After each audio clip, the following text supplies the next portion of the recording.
Gaguzu. Gaguzo. What is he saying? Gaguzo is in the Greek text for murmuring. Murmuring. We should not gaguzo. Okay? It's not good for us to do that. What is murmuring, if you look it up? Suppressed complaints. Okay? Or in Spanish, it's called speaking through your teeth. Entre los dientes. Okay? We shouldn't speak through our teeth. But think about it. Why are we murmuring? We're murmuring because we want to get it off our chest, but we really don't want to be pointed as the one that's complaining. Right? It's a way of venting without being pointed out. That's why it's under our breath. If we wanted to really come out and say it, just come out and complain in front of everybody. But then you'd look like a real whiner, wouldn't you? Huh? But they're whining today. There's a lot of whining going on in the first reading and in the gospel. And they whined in the Old Testament even before, when they were in the desert, right?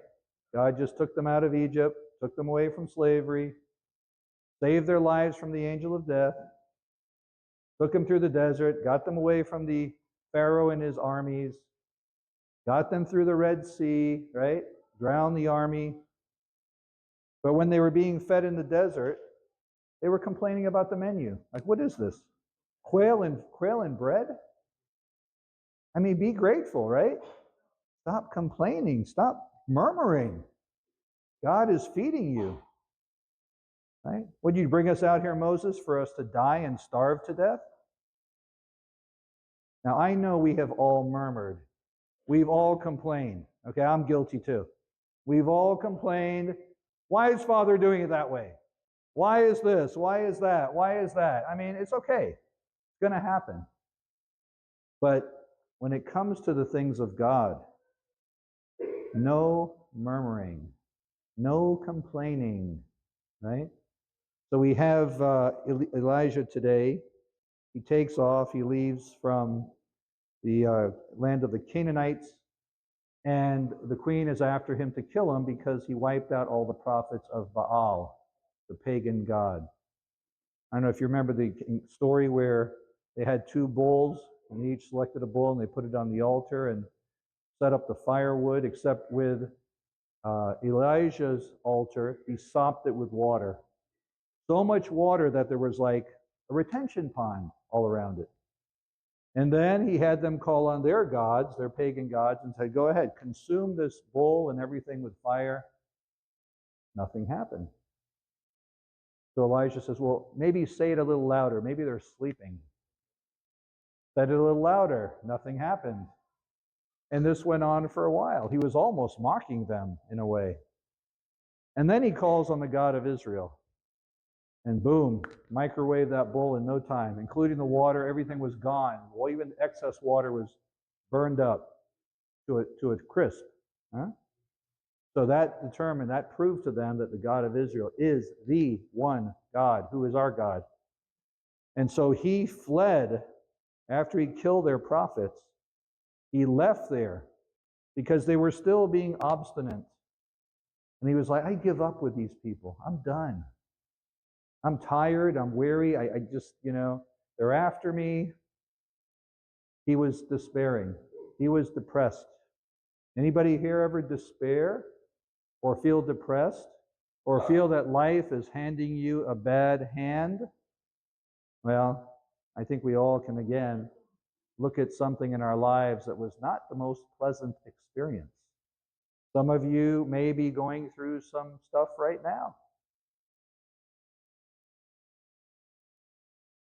And then what happens? What do we hear in the responsorial psalm? Taste and see the goodness of the Lord. Taste and see the goodness of the Lord. Hang on to that. In the gospel now, they're complaining. What do they say? How can you give us your flesh to eat? Right? Again, what did they do in the Old Testament? They complained. And here they are, still complaining, despite all the miracles they have witnessed that Jesus had done, feeding over 5,000 people. right? Healing paralytics, raising the dead. What more do they want? What more do we want? Are we still demanding proof from God? That's the question each of us must ask ourselves, I think. Are we grieving the Holy Spirit with our murmuring, with our complaints? Are we not answering the call to be kind and compassionate and forgiving? Be kind, be compassionate, and be forgiving. How do we do that? But God doesn't leave us, Jesus doesn't leave us to our own powers. We'd never be able to do it. But he gives us what? The bread of life. He gives us himself. His body, blood, soul, and divinity in the Eucharist. And no one comes to the Father except through him. Now, he's in the Eucharist. If you want to be with the Father in eternity, then believe. Believe what he tells us. Believe that he's feeding us with his body, blood, soul, and divinity. That's what he says he's doing. And he's God, and I think it would be wise for us to believe him. You all know what a hearth cake is? I had to look it up. So it's when they dig a hole in the ground, they have like a little fire, and it's on an iron plate. You slap the dough on there. That's your hearth cake. Okay? But the whole point of that story, again, is that he was being fed. And as he got fed, he was rejuvenated, right? He could keep fighting. He can go on. And I don't know about you, but I've had times in my life where I couldn't see which way was up. I couldn't see where the solution or the finish line was in certain situations. But I was only able to persevere because of him.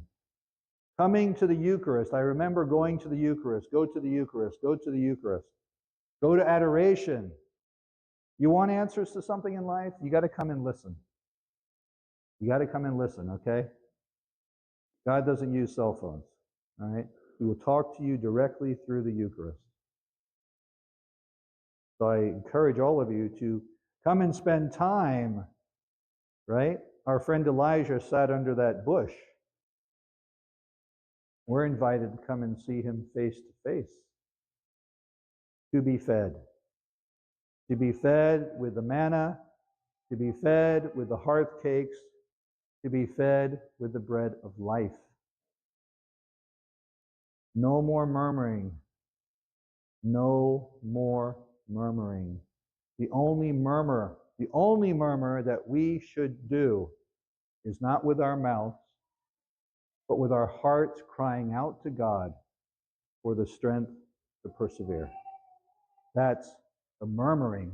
That's the screaming, if you will, the reaching out, the appealing to God, trusting in him. Not from our lips, from our heart.